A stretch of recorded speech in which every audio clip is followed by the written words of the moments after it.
Makin ramai orang pakai cermin mata kebelakangan ni kan, tak kisahlah tua ke muda ke, apa punca utama rabun sebenarnya? Apa yang berlaku kepada kanta mata kita? Punca utama rabun ada beberapa faktor. Kadang-kadang adalah faktor genetik. Contohnya kalau mak ayah kita memang rabun power dia tinggi, kemungkinan besar mungkin anaknya pun akan jadi rabun, especially rabun jauh. Kadang-kadang faktornya bukan genetik, faktor environment, especially mengguna gadget, komputer, iPad, even membaca, itu boleh menjadi faktor penting yang menyebabkan myopia tu progress lah. Betul ke kalau kita mula pakai cermin mata, power mata akan makin lama makin meningkat? Betul ke? Cermin mata sangat penting. Jika ada short-sightedness ke astigmatism, perlu mereka memakai cermin mata yang betul dan perlu dipantau every few months. Sebab banyak kajian sudah menunjukkan kalau cermin mata powernya sudah berubah. Katalah dulu powernya 200, tapi sekarang powernya sudah jadi 300. Tapi kita tak tukar cermin mata. Maknanya glasses power matanya adalah underpowered. Itu sebenarnya adalah stimulus untuk myopianya makin teruk. Jadi sangat penting setiap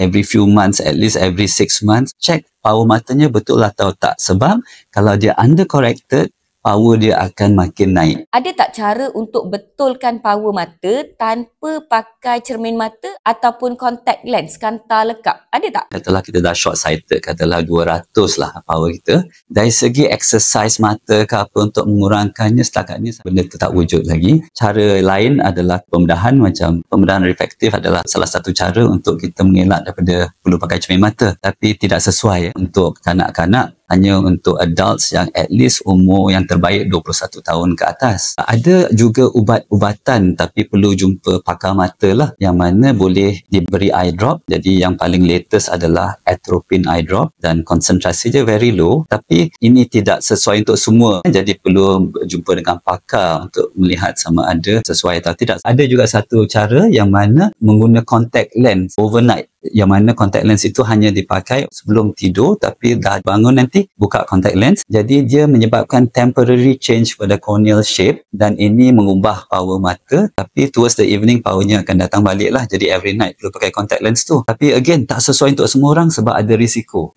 untuk infection. Jadi itu adalah antara option lah. Apa nasihat doktor kepada mereka yang nak jaga kesihatan mata supaya rabun tak menjadi semakin teruk? Nasihat saya, pastikan at least 2 jam sehari atau lebih anda bermain di luar. Main apa-apalah, main basikal ke, badminton ke, at least 2 jam atau more sehari. Keduanya, kita kena kurangkan near activity, melihat phone, melihat tablet, melihat komputer. Perlu dibalancekan between outdoor and indoor activity. Dan ketiga, check power cermin mata tu betul ke tak, mungkin kena update. Jadi 3 benda ni lah antara benda yang penting sekali untuk kita menjaga kesihatan mata. Jadi jagalah kesihatan mata anda sebab dari mata barulah jatuh ke hati. Semoga video ini memberi manfaat kepada anda semua. Terima kasih kepada doktor yang berkongsi info ini semua dengan kita. Assalamualaikum. Saya Dr. Ainur Rahman bin Datuk Setia Dr. Anwar Masduki, Consultant Ophthalmologist and Corneal Surgeon di Ara Damansara Medical Center. Ara Damansara Medical Center membawakan video berbentuk pendidikan kesihatan ini khas untuk anda semua.